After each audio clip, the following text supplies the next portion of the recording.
All right, so welcome again. Our topic for the workshop is inner stability.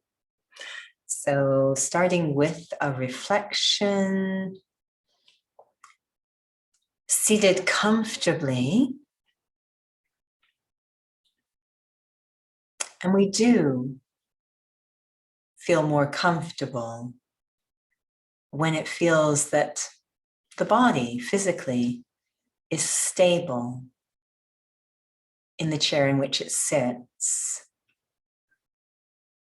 We don't like the feeling that the body will suddenly lose stability or fall over.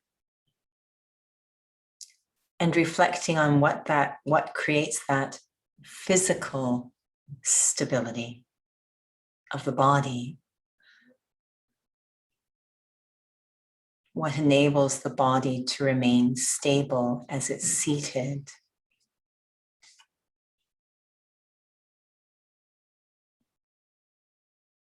And taking that answer inside as I begin my exploration of inner stability.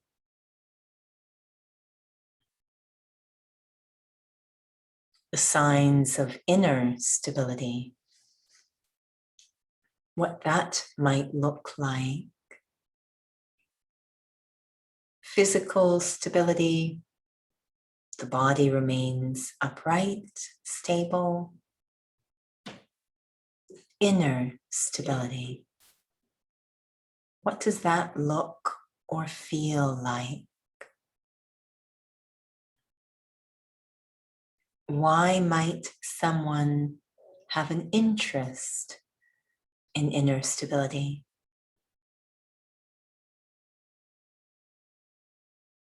When is it most important?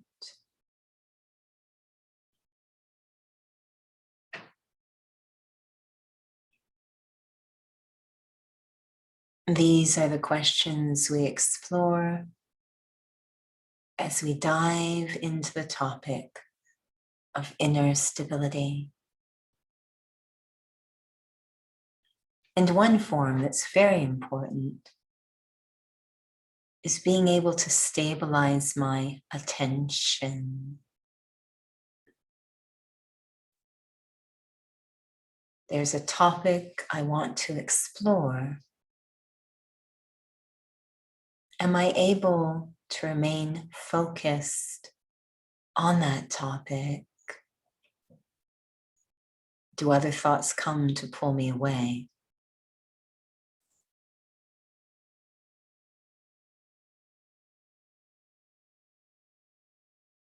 Keeping an eye on that aspect as well over the next period of time during this workshop.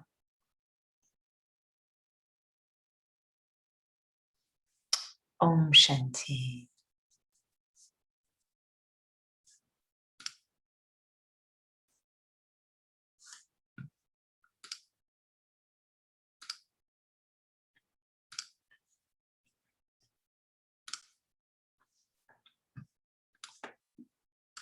So welcome again to everyone. Thank you so much for joining today.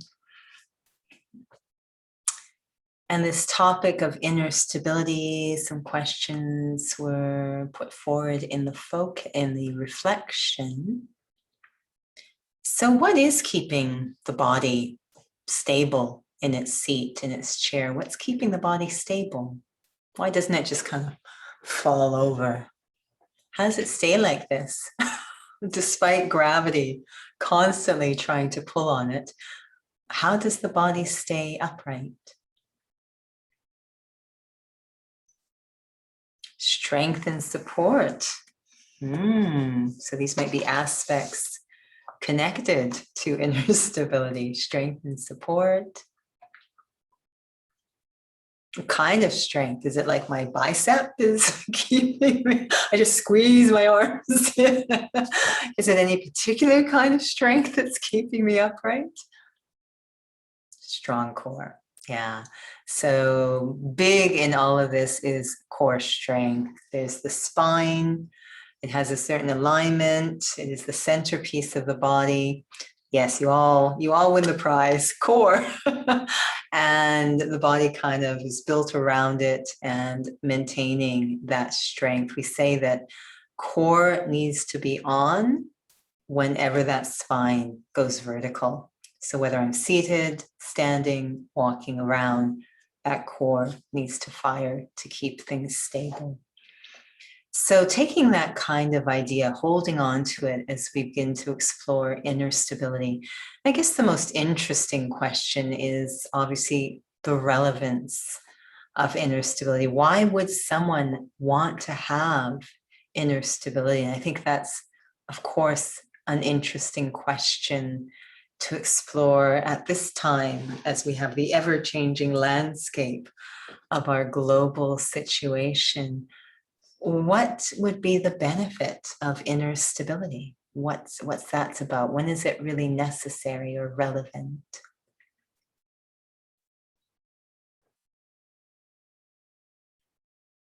Have you had moments in your life? I'm getting great answers. To be able to stay authentic to yourself. Beautiful. So stabilizing in the authentic or true self. So answering really two questions in one. What am I trying to stabilize? And if I am able to remain true to, so it's very close to integrity, able to remain true to the authentic self, how will that make me feel in challenging times, staying calm? How would that make me feel if I can stay calm, authentic, regardless of what's going on around me? How would that make me feel?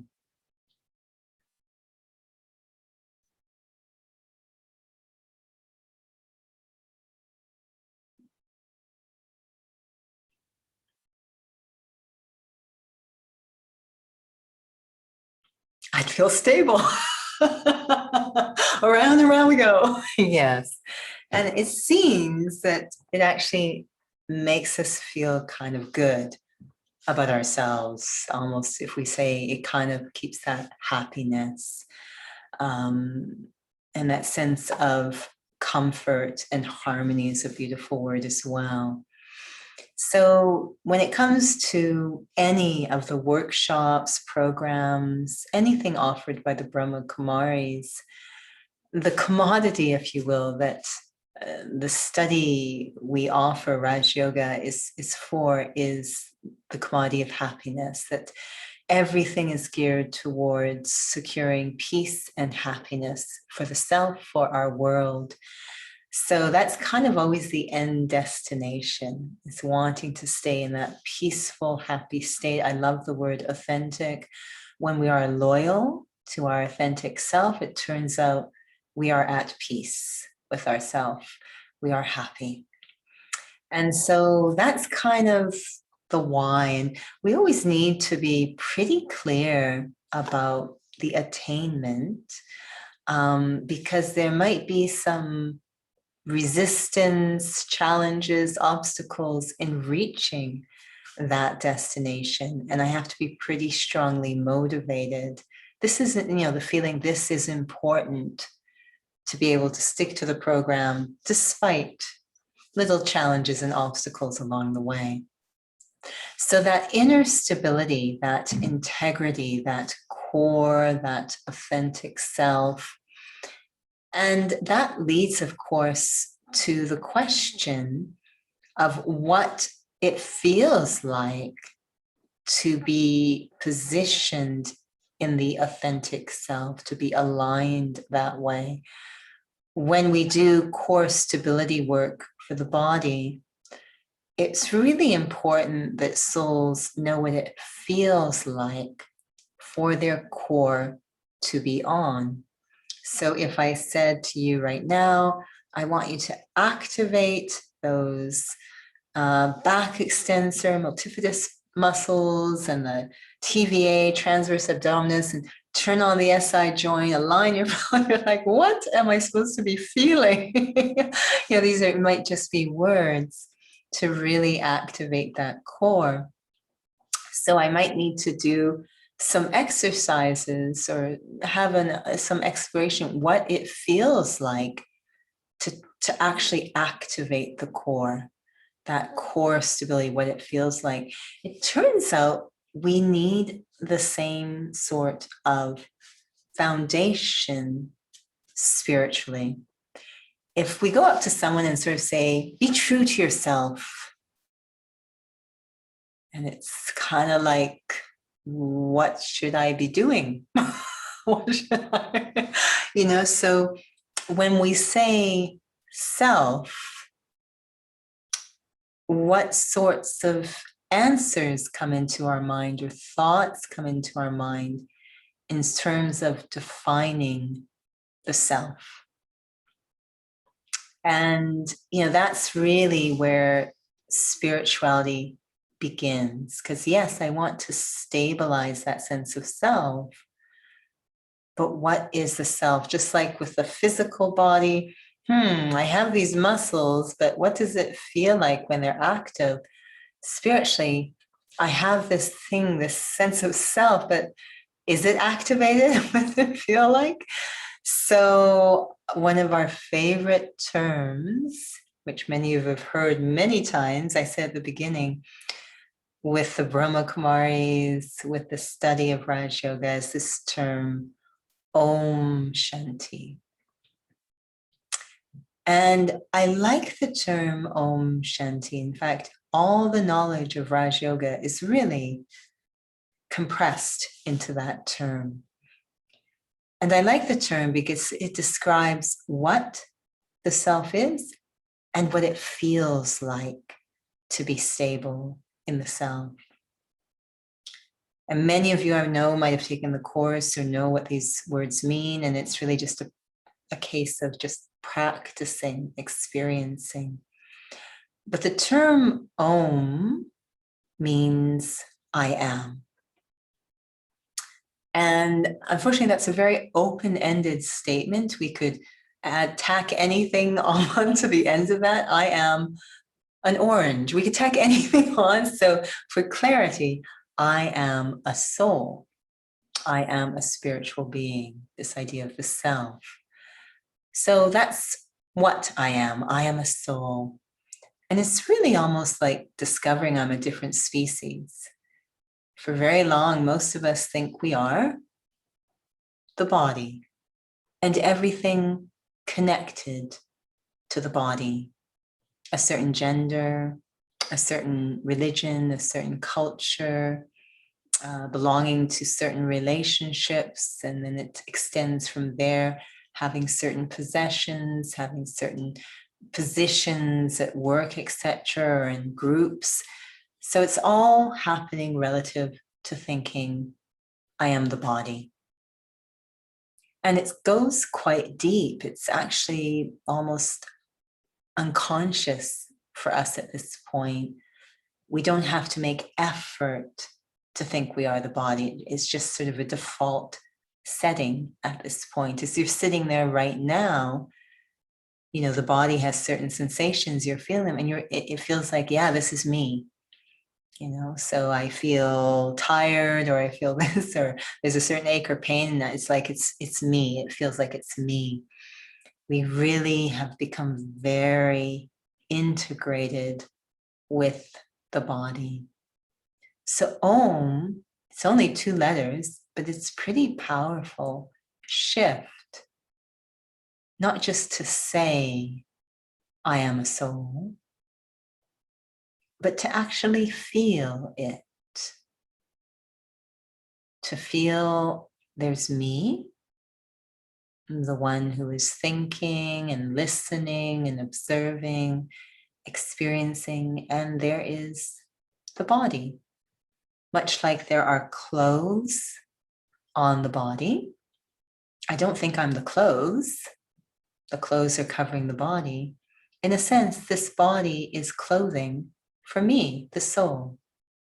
I'm kind of hidden inside.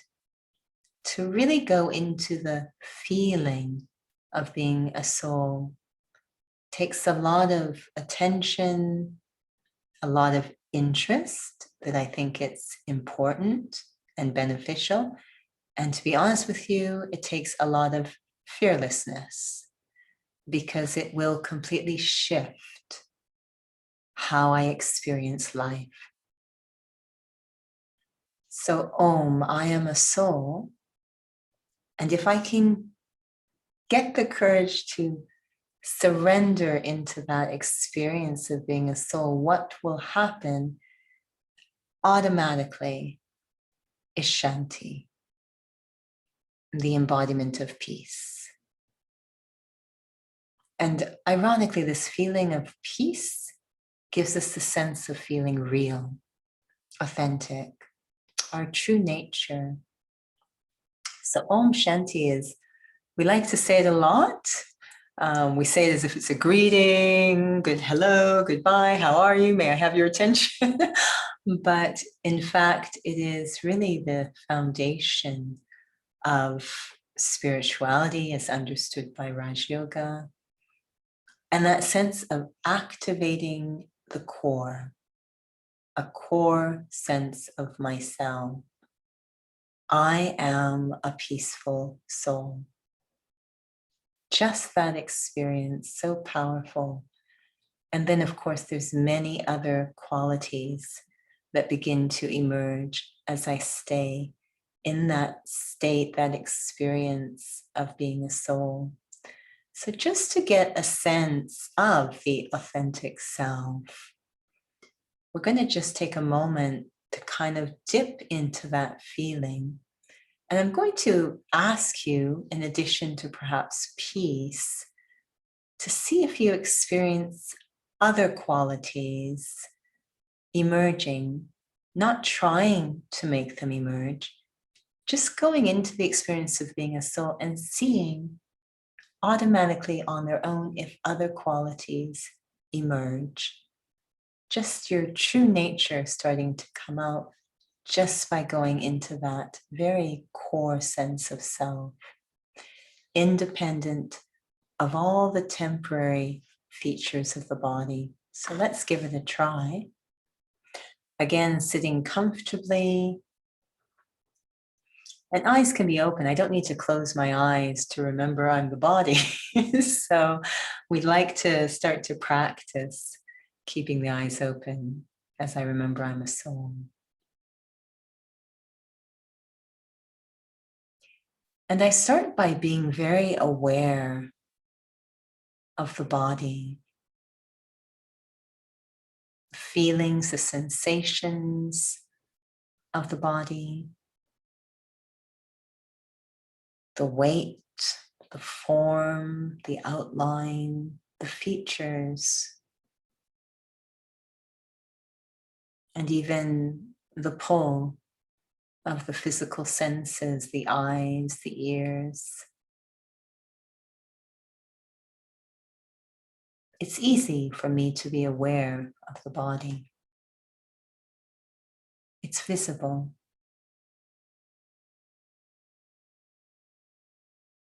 And then I step back, becoming aware that I am the one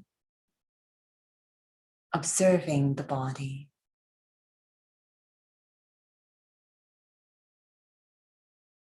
Aware that there are multiple functions happening in this body right now, most of which I have no idea about. It is a fascinating, living costume I wear. But it's living only as long as I am in it. Just as physical clothes hang in the closet or sit in a drawer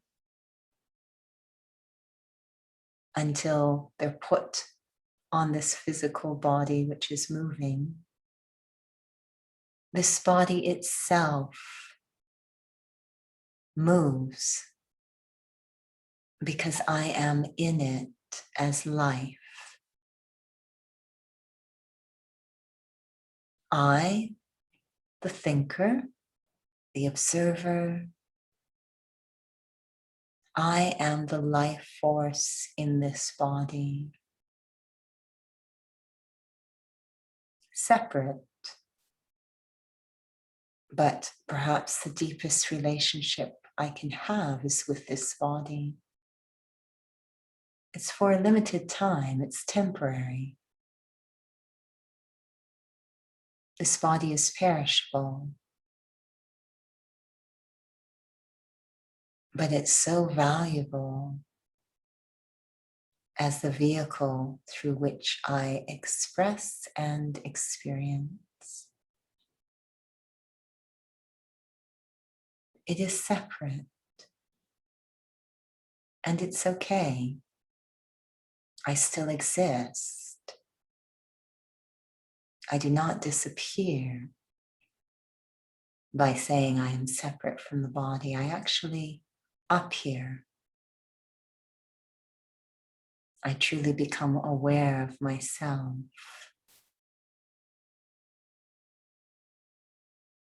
I am this eternal, timeless being, a soul. And I am not physical, invisible, if you will, but I'm very real. I exist. I can feel my own presence, my own activity of thinking and observing and reflecting.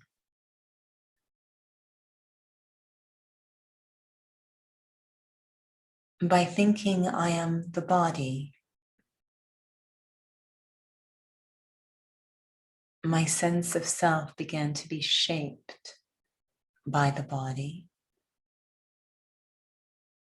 and the issues of seeking value through the body.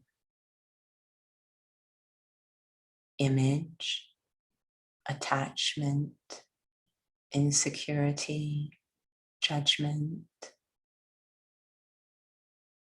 It's not really who I am, but it emerged because I felt I was the body.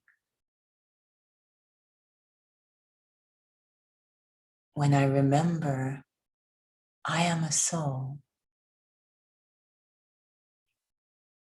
it's as if I'm liberated from what is not really me, a nature that's not really mine. And I reconnect with something real.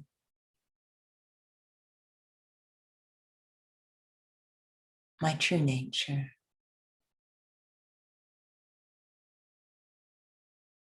So calm, so light.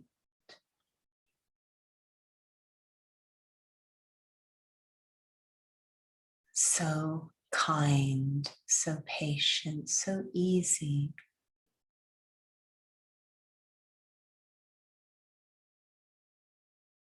This natural capacity to let go, to flow.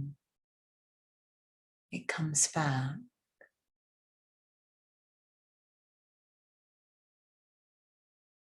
When I move into this timeless sense of self, who I am at the core.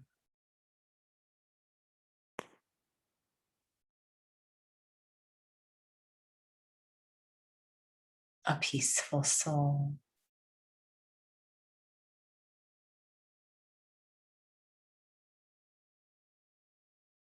Om Shanti.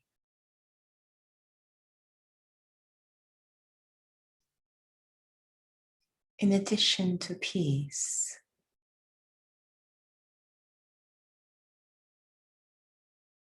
what else do I feel emerging in my own spiritual profile? My timeless nature.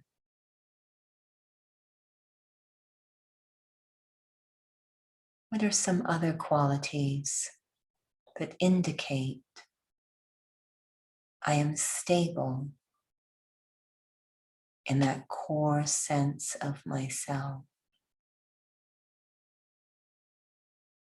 I take a moment to listen, to feel my true nature.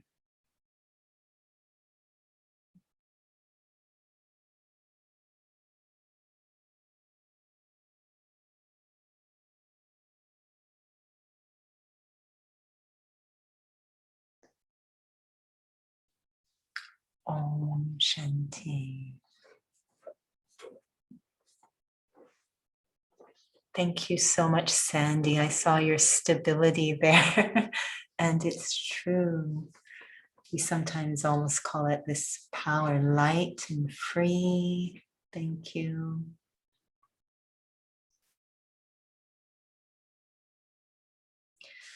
So holding that sense of self, we're going to throw you a bit into the deep end of the pool for a moment and see if you sink or swim.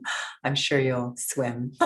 I want you, if you can, I know this will feel a bit jarring, but to reflect on a moment. It could be a recent one, or perhaps one a little less recent, a situation or interaction which you experienced as challenging or even internally disorienting, destabilizing, something that seemed very challenging. Again, it could be a situation or an interaction.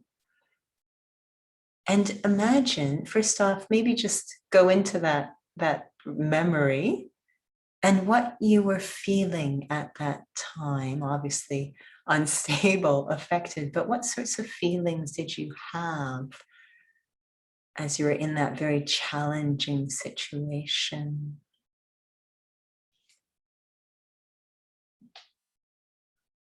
Being misunderstood.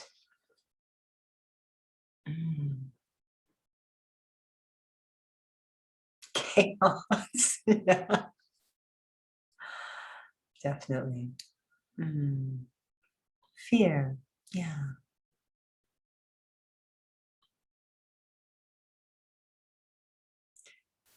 And then what you just experienced, it's very interesting, the ones that you've all brought up are pretty deep ones. And if nothing else, it shows how similar we all are under the skin at a spiritual level. This one of being misunderstood, I find it should be a topic all on its own. It's such a full one, but not being seen, not being understood.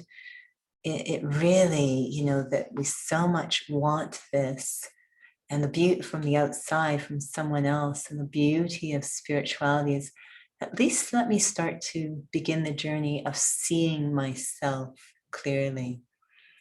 And then I start to become stable in that experience. And I'm not so destabilized when I'm misunderstood. The same thing with chaos, the same thing with fear. If I can generate, what's happening, of course, is we have such expectations of wanting that stability in whatever form it takes, whether it's to be understood, or everything is ordered the way I want, or everything out there is safe and secure, but we want it to be out there, an outer form of stability or fulfilling expectations out there. I want you now to just touch what you were feeling a moment ago as we went into that experiment with soul consciousness, feeling I am a soul, what that feels like, activating that core sense of self. And in that state, with the core active, place yourself back into that situation you were remembering. I know this is a bit tricky. Let's see how we do.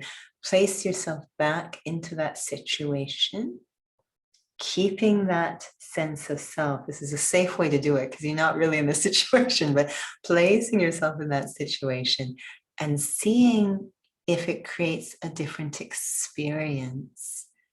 If I'm stable in that, very connected to my own core, and in that challenging situation, is that a different experience? Just take a moment to see if you can simulate that for yourself.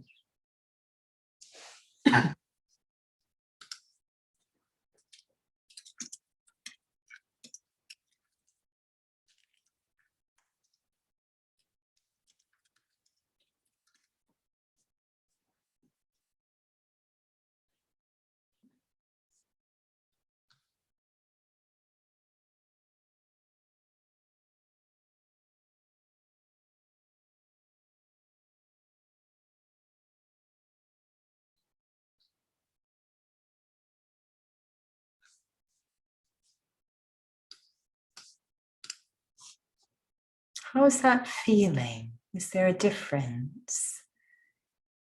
Just in a safe simulation, Corazon back in that challenging situation. It feels like things slow down.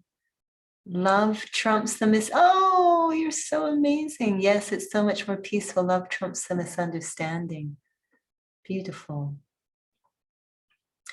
So this power, this strength, I was just not ignoring you, but trying to find the name. I feel so bad. I forget the name of this long jumper, but I often am reminded of Carl Lewis. Oh, sorry. Turning that crisis into an opportunity to reflect what is my best potential. So it becomes a growth moment. Beautiful, because yes, nothing happens for no reason. Everything's happening for a reason. There was a well-known American athlete, Carl Lewis. You might know the name. I'm going way back.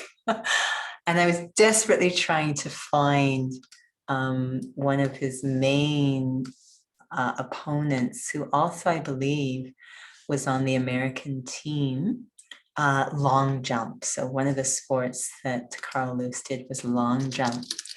And I'm having no luck finding this person. But anyways, it doesn't matter. We'll just call him George for now.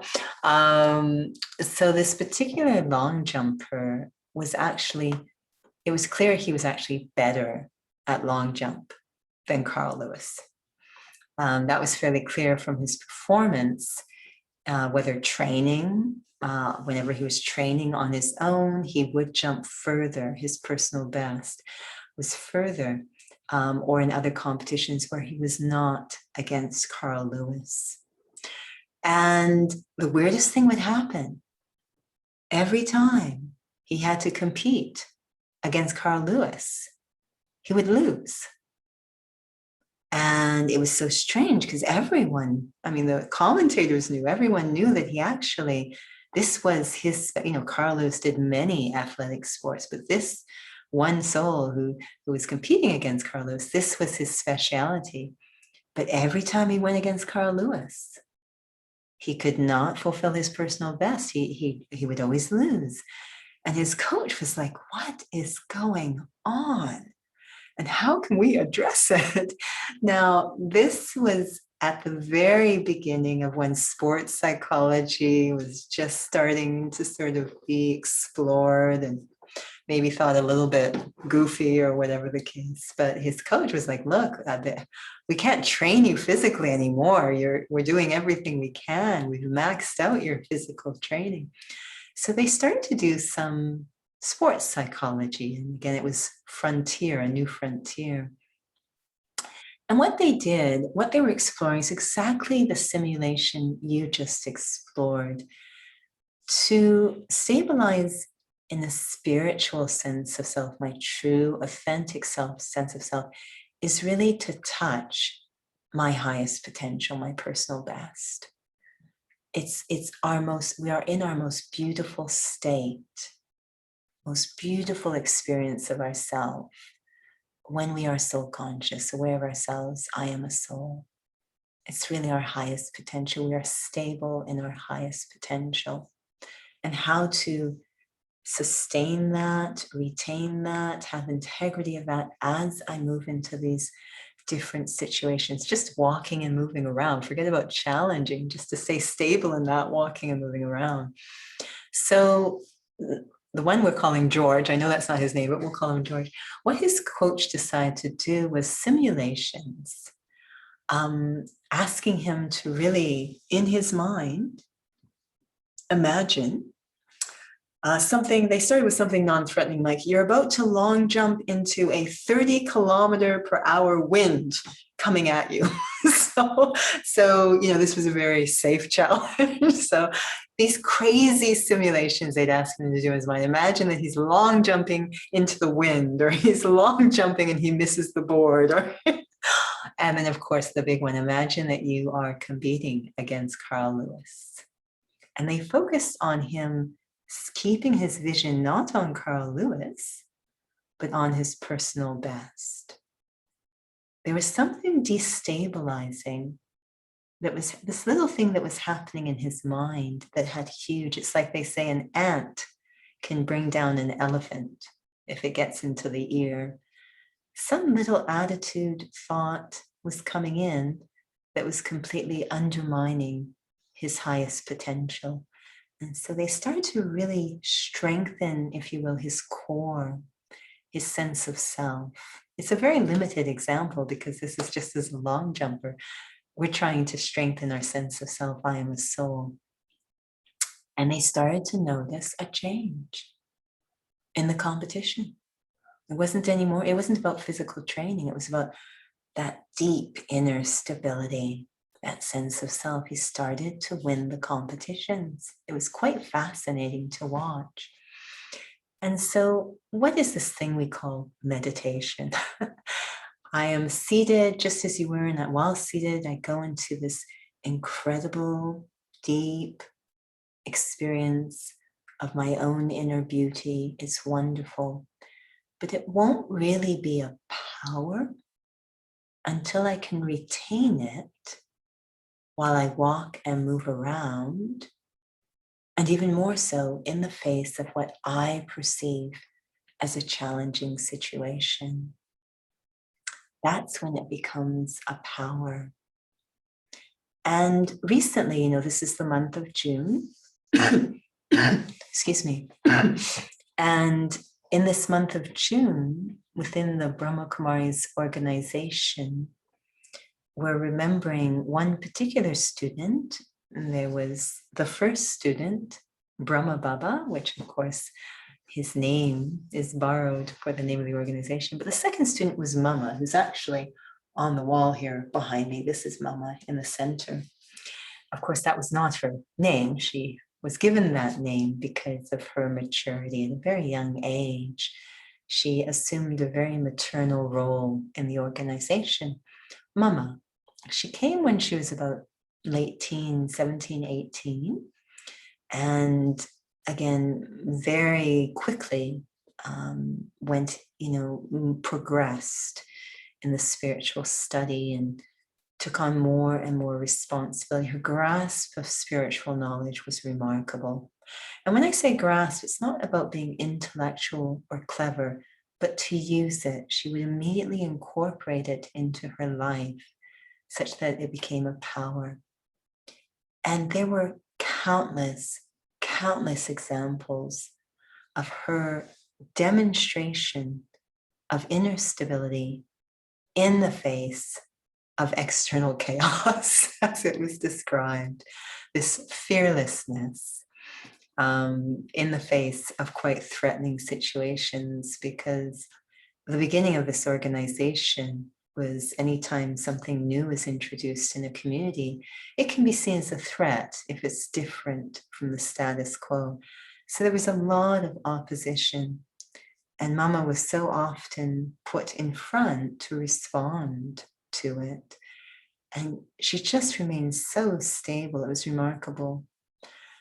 But what was most interesting was what was going on in the year of 1965, which was the year that she passed away, June 24th, 1965. I believe she was 45 years of age, and it was due to cancer. And her stage, as we call it, that stability, how she showed up through the entire period of treatment, etc., was just so stable. Such depth of spirituality, such deep peace, to the point that those who came into her company felt served.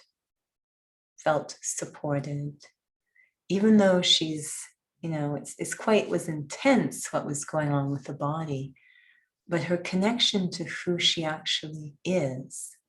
I am a soul. I'm not this body. It became so powerful. I mean, this wasn't anymore an intellectual exercise. This was practically happening.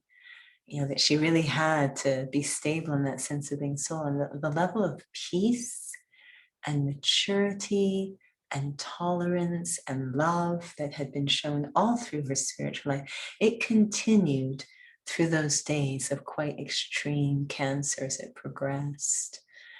And even up until the last day, she just, I've seen pictures of her in her hospital bed, and I'm like, okay, is she in a hospital bed? Because she's just, just so sweet, as if nothing's going on. But on her last day, she was actually giving a little sweet grape to all of the students, and still serving, still present. This incredible level of integrity. So she was known by being what we say very stable on spiritual truths, very stable. They weren't just ideas that she used to cope with situations. They actually were her reality. She was not selectively soul conscious. Something's going on, I better become soul conscious. But it was like, no, I'm a soul all the time. So I wake up, I'm a soul. I go through the day, I'm a soul. So that this is how it became so powerful. And so that she was ever ready. Whatever was thrown at her, she could respond from that strong, strong core. Very interesting to listen to stories of her life, and very inspiring. It's so much easier if there's pioneers before us who say, okay, it is possible. And I know I've seen so many examples in this organization of souls who have really developed that core sense of self, and they are so stable in how they face situations. And so a huge part of inner stability, which you have already shown by your responses, is the difference between responding and reacting. The degree of inner stability I have will determine whether I respond or I react. And this is very important because of something called the law of karma. Whenever I react or react,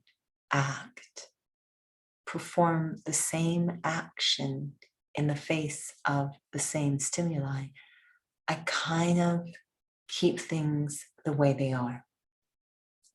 So if every time someone comes and yells at me, I get very defensive and upset at that person, and very different behavior, and very frightened or confrontational or rebellious or whatever, every time I do that, I'm just reinforcing that particular trait, which isn't really who I am. And so reacting kind of keeps me unstable. But to respond means that in the face of that stimuli does not determine how I am going to act. It's actually my own capacities that determine how I'm going to act. It's the difference between operating from the outside in versus the inside out. If I operate from the outside in, if what's going on outside determines how I act, which we call reaction, then I am very, very unstable. The outer world at any time, whatever is going on, it will shape what I'm going to feel and do. So it's a very fragile, unstable state. But if I am very stable and strong in my sense of self, then whatever is going on, I respond from my true self. And when I first came into this practice, I remember hearing about love. And we all love love. Everyone loves love. It's a beautiful quality. And when we ask those, what kind of love? They always say unconditional love. Is anyone here interested in conditional love? Love under only certain circumstances? Would you like to get conditional love? So we really like unconditional love. That means love without conditions. The only way it's possible to have unconditional love, regardless of what's going on, the only way, there's no conditions need to be met. The person doesn't need to like you. They don't need to act a certain way towards you. It's just, is that it's coming from the inside. It is not dependent on anything going outside. So the idea that someone who is truly loving, unconditional loving, would have equal love for every being on the planet. It would not be selective. Well, I like this person because they're related to me, or I like this person because they gave me chocolate. I don't like that person because they pulled my braid in grade 6. So this is selective love, and it's in reaction to something outside. It seems like all of our demonstrations of virtue, of strengths, of values has turned into a reaction to things outside. Even we joke that, oh yes, it's very easy to feel peaceful when you're in a cave or in a peaceful place, a swamp. But it's not really a sign that you are peaceful. Under the right circumstances, you experience peace. Go to the mountains, whatever the case. But it doesn't mean I've really touched my inner capacity for peace. It's because I'm experiencing peace on the basis of something outside. Go to the mountains, I feel so peaceful. Do I have that same feeling when I'm at work?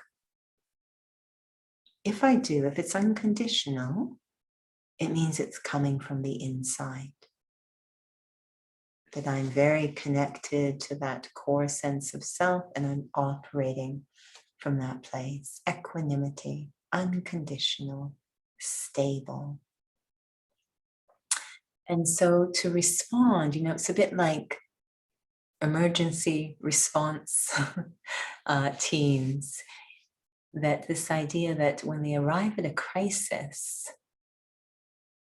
they are arriving with a body of wealth and experience inside of them that they're going to apply to the situation.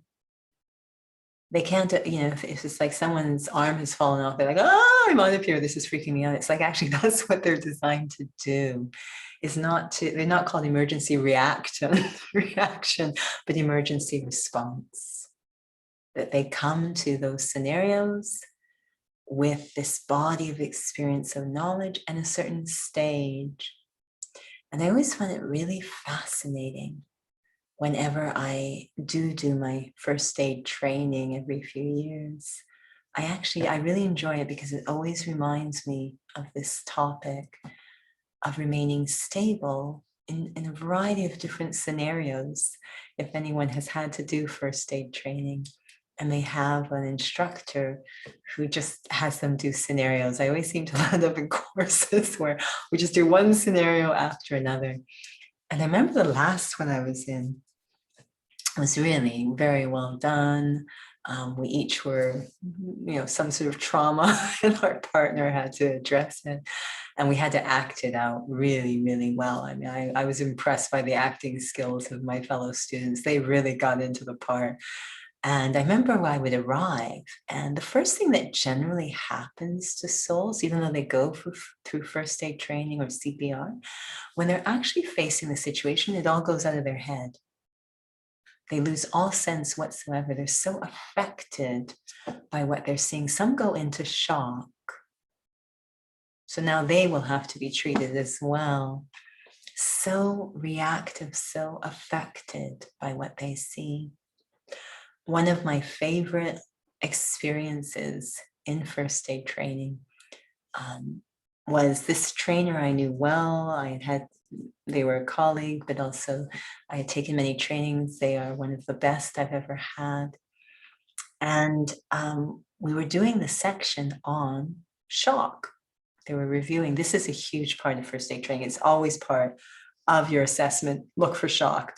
And so we were doing the section on shock, and they brought up on the screen, on the projection, they brought up the chapter on shock had an image of, I guess, a shocking picture of some trauma, some body trauma, I don't know, big gash or blood or whatever. And so we're just seeing, they're saying, you know, you might witness something like this and it can send you, the responder, into shock. In other words, we react against what we see and we cease to be a responder. We're really not useful once we start to react to what we see. We can't respond anymore. And so we're all just watching this, and then there was about 8 of us in the room, and one of the students, fellow students, they say, Derwin, this was the name of the trainer, Derwin, very quiet. Their voice was very quiet. Is it Derwin? He goes, yes. He says, I think so-and-so beside me is going into shock.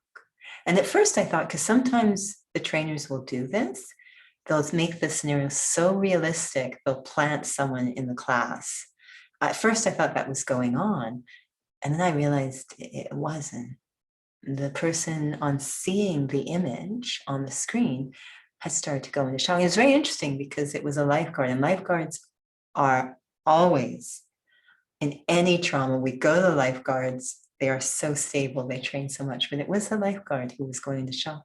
And they say, yeah, I think so-and-so is going to shock because they are gripping my arm very tightly. And it was so fascinating to watch, because our trainer, who like to goof around and pretend they're not mature, they went into this like mother mode, and they became very motherly and very sweet. And they went up to the person going to shock, who was going to shock. They were getting very pale.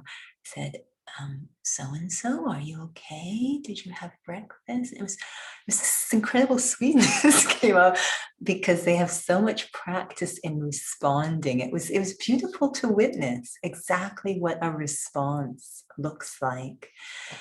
And so when we're moving through the day, we actually we can get very disconnected from our authentic self, a very pure sense of self, and really become enslaved to what, for lack of a better word, is desires. I want the day to go like this. It will be a very nice day if this is what happens. Everything goes the way I want. This we call a stable day, when everything out there goes the way I want. And if anything doesn't go the way I want, I start to feel reaction happening inside. I'm disconnected from who I am, and I'm more connected to what I want. And this creates a lot of destabilization.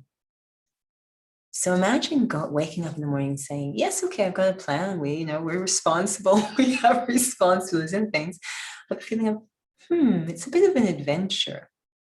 I know that there's certain things that are supposed to happen or do, but I know anything could happen at any moment. I'm going to stabilize myself so I will be able to respond to whatever happens. It'll be an interesting experiment. And I don't know how many times as all of us, going through the day, we have this idea of how we want things to go, and then what actually happens. And rather than putting all energy into focusing on what we want to happen, again, that the outer world determines how I feel. It's according to the outer world whether I remain stable and happy. Instead, let me take a moment to strengthen my core in the morning, to really have a deep, deep sense of myself as a soul, that deep peace, those qualities that truly define who I am. Make that very strong, have a very deep impression on the self. And that's the whole preparation for the day. rather than planning this and thinking about that. And just that beautiful, it's a very beautiful way to start the day. Stabilize in the sense of the self, such that it imprints on me, such a deep experience that leaves an impact. And the fragrance of that experience stays with me during the day. I can't forget who I am. And then whatever happens, the odds of me being able to respond, keep that stability and respond from who I am, rather than react as defined by the situation, perhaps my desires and expectations not being fulfilled, that will be significantly reduced if I go into the day already activating my core. You know, we have this joke in fitness classes, very often, especially in the mind-body classes, we start by saying, okay, everyone, standing with alignment and turning that core on, and the feeling always, oh, it should have been on already, actually. And keep it on for the rest of the time when you're standing, even when you leave this room. So rather than having a sense of self, not having, seeing if I can make that more and more a focus during the day, less and less about trying to control, manipulate, arrange what I want to happen out there. Less of that, more of, let me strengthen this so I can respond to whatever happens out there from a genuine place. This actually will make us more happy, believe it or not, than having desires and expectations fulfilled. So I'm going to stop there. I'm looking at the time. I'm going to check in and see if there's any thoughts or questions you might have before we have our concluding reflection. Any thoughts or questions?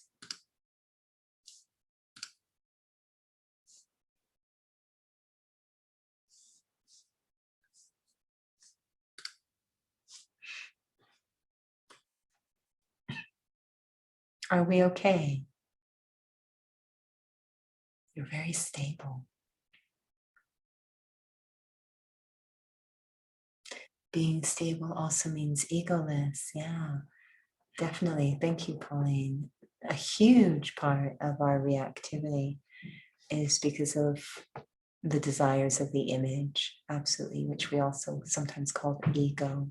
Ego is extremely sensitive and reactive. So the opposite of ego is, we say egoless, but it's actually self-respect. Again, being stable in that true sense of self. Definitely feeling stable. Mission accomplished. So let's keep ourselves there. Let's just keep ourselves there. So I think we're going to end, if it's okay, with a little bit of a reflection. So once again, inviting you to feel the stability of the body as it's seated in the chair. That sense of alignment that begins at the core. Really observing how the role that the core plays physically in keeping the body upright. Even if someone was to come along, don't know why, but to maybe a little bit push the body, and how I would stay upright, not fall over, would need that strong core. Taking that same principle inside. I, the one that is thinking. I, the soul. The life in this body. And having a very deep experience of my true nature at the core. Diving deep inside the sense of self. touching that unlimited capacity for peace, very deep peace, deep sense of calm that resides inside the self as if it's who I am. The body is made of muscles and tendons and cells and blood. I, the soul, I am made of peace and truth and love and light. I don't need to seek them outside. They're what I am made of, all concentrated into a single point that is me.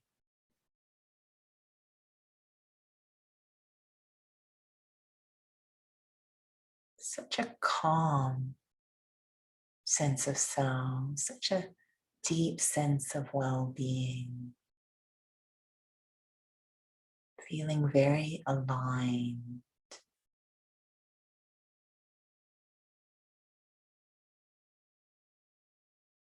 And breathing that feeling, inhaling that feeling very deeply into the self, really imprinting on myself what it feels like being a soul. So calm.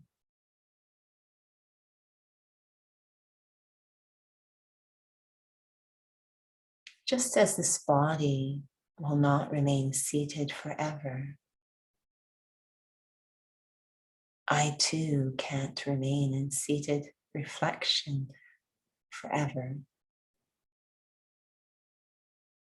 I will eventually get up, move around in this body, act and interact, come into sound and action. But I don't have to lose myself.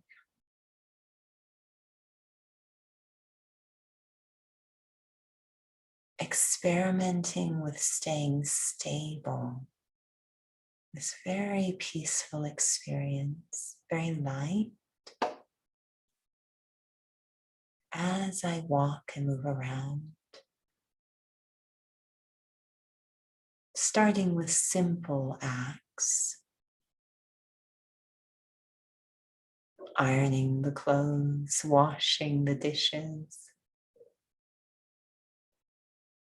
Integrating this sense of self more and more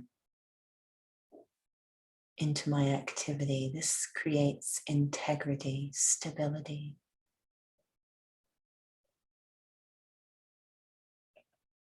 So that it becomes more and more natural. And it's there for me, that stability. When faced with a change or challenging situation.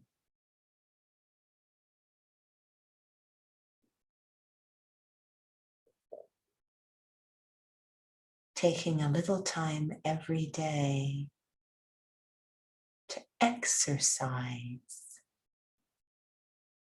this core stability, experience who I really am at the core. Dive into the beauty of the self as a soul. And become the meaning of Om Shanti.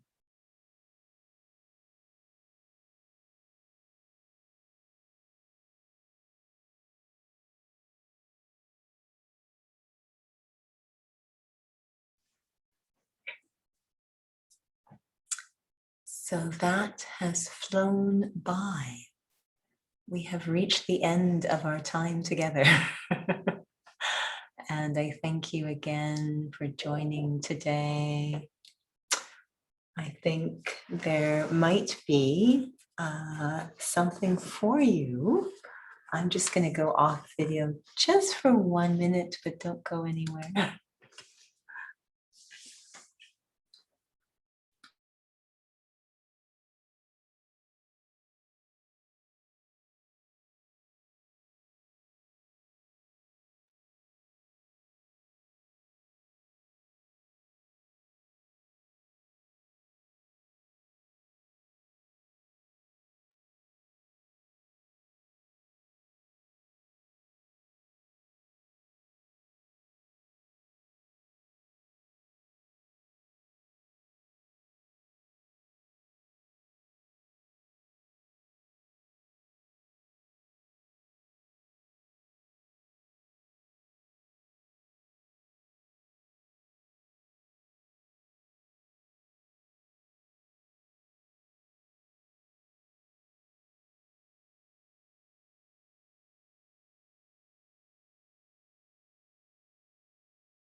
Thank you for your patience and your comments. I love your comments. So we'll come to those in a moment. We just wanted to share this blessing with you. You patiently plant the seed of inner renewal, remaining certain that quiet but deep changes within will bring about limitless benefit. And that looks like the crown of self-respect there. You want to remain stable on your head.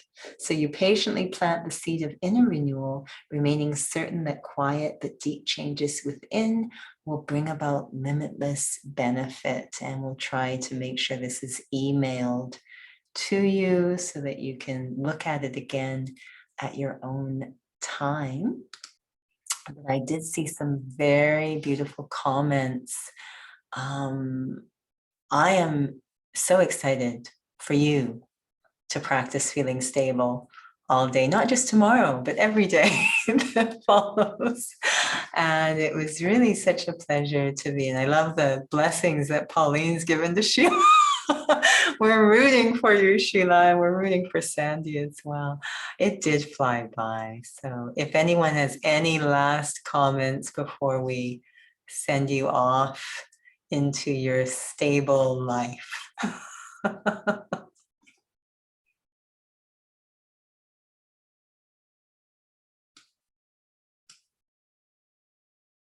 Otherwise, we will let you go. A reminder, we have World Meditation Hour in 15 minutes if you want a little bit more. You can stay as long as you wish if you want to join.